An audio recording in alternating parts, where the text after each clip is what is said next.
Labs rīts. Pirmdiena. Labs rīts no Rīgas lidostas. Vakar pabeidzām pasākumu. Un tagad braucam tālāk uz Portugāli, kur pavadīsim kādu laiciņu un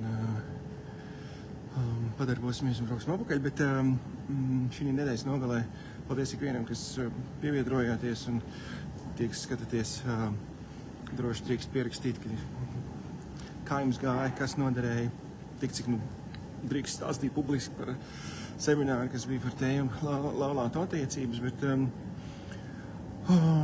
jā, ikvienam bija paldies, bet īsais domgrauds, jo mums pēc pāris minūtēm jāsāk boardings, īsais domgrauds ir tāds, arī šī nedēļas nogalē bija tāda, ka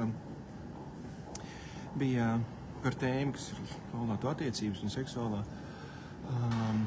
puse arī divas tādas, mēs vienkārši šorīt arī vēl sēžot lidostā dzerot kafiju, pārunājam to, cik daudzās lietās mums arī dzīvē, skatoties uz visām tēmām, mums ir divas tādas pretstati. Un tas ir, viens ir, kad, un divu angļu vārdi tam ir, overcomplicate or neglect. Tās pašās seksuālās attiecībās, cik daudz vienkāršāk, ir tik daudz aizspriedumu, ir tik daudz priekšstatu no dažādām organizācijām, no dažādiem sabiedrības lokiem tā tālāk, bet galu galā jau ir vīrs un sieva, kuriem ir jāizlemj, kas viņu starpā ir tas, kas viņiem viens otram ir derīgs, nevis tikai un vienīgi kaut kur skatīties ārā un meklēt to patiesību caur ārējiem viedokļiem. Un tas ir viens no veidiem, kā tas tiek overcomplicated, pārāk samudžināts un nevar iegūst brīvību. Tāpatās arī biznesā, tas nav tikai laulāto attiecības, bet biznesā ir ļoti daudz lietas, kur ir samudžināts par to, kā tad būtu pareizi, kas ir pareizi, daudzās vietās pat aizspriedums par to, ka tu esi uzņēmējs, ka tu gribi kaut ko nopelnīt un ka tu uzdrošinies iet un kaut ko darīt. Ja? Un tad atkal otrs ir neglect, kad ir atstāts novārtā. Un tas visticamākais ir bijis kaut kādā brīdī dēļ tā, ka tā ir tāda, varētu pat teikt, reakcija, jeb moments, pēc kur tu esi darbojies, un nav sanācis, un tā, nafig. Viens un citam tas ir ar veselību. Nesanāk nomest svaru, nafig. Būšu vismaz laimīgs rausītis. No vienas puses nav slikti. Laimīgs rausītis ir labāk nekā pārstresojies kaut kāds spageti makarols. Ja?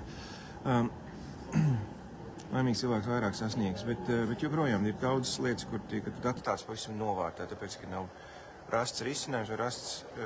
Un labā ziņa ir tā, ka mēs jau jūtam to pie sevis iekšā.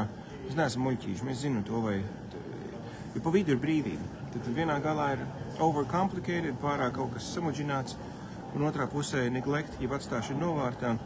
Un pa vidu, netīksim gluži pa vidu, bet pavisam cits lidojums un cits spārnu vēziens ir tad, kad ir brīvība. Jo brīvība, kā mēs lasam sentēvu rakstos, brīvība, ka tu atzīst patiesību, tad tur ir brīvība. Un brīvībā tas ir, tu jūti, ka tu esi pieņemts, tu jūti, ka tā ir tava īstā vieta, tu jūti, ka tas dod drošību. Daudzas lietas, kur mēs esam dzīves jomās piedzīvojuši to. Un uzņēmējdarbībā arī es novēlu ikvienam paskatīties uz to, kur ir kaut kas varbūt pa daudz samudžināts, kur kaut kas ir pa daudz overcomplicated. Piemēram, tā paša darbošanās, piemēram, sociālos mēdījos. Varbūt darbošanās ar darbiniekiem. Darbošanās ar pārdošanu, ar mārketingu. Ja? Kur ir tas overcomplication, kur ir pa daudz samudžināts, un tu jūti, tev nav momentum, tev nav virzība, tev nav krieviskais vārds dviška, ja? Tev nav drives, tu jūti, ka nekustās. Ja? Pēc tā jau to arī saprast, pēc tā, ka elpa neaizraujās, ja? Piemēram, tas pašās laulāto attiecībās, kad ir iesprūdums, elpa neaizraujās. Elpa aizraujās tad, kad tu esi kustībā, kad tu piedzīvo kaut ko jaunu, kad tu arī piedzīvo kaut ko nebijuši. Kad lietas, kas ir wow, biznesā, Turpat ceļojot. Ja, es atceros, kad uz Lielo kanjonu aizlidoju pirmo reizi. Bet būtībā katru reizi, kad es tur esmu bijis, tas vienkārši čau moments. Tas kanjons ir tā interesanti. Brauc, ka tāda pa ceļu. Brauc pa ceļu. Viņš nejūtās, ka tur līdās būs kaut kāds baigākais plašums un tādā. Un tu iziet cauri pāris kociņiem, tāds pudurīts ar kaut kādām eglītēm vai kaut ko, un tu iziet elpa aizraujās, ja? Un tas ir tas moments, kas notiek tad, kad ir kaut kas jauns un kad piedzīvo kaut ko varenu, kaut ko tādu nebijušu, ja? Vai arī vienkārši lielisku, ja? Tad arī elpa aizraujās. Un, diemžēl otrs moments, jā, tad, kad mēs netiekam galā un negūstam brīvību tajā samudžinājumā, tad otrs ir atstāt novārtā.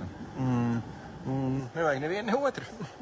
Tad šim rītam pie kafijas tas padomāt par to, kas tad ir tas, kas būtu jādara, lai aizrautos elpu un nebūtu neatstāšana novārtā un nebūtu arī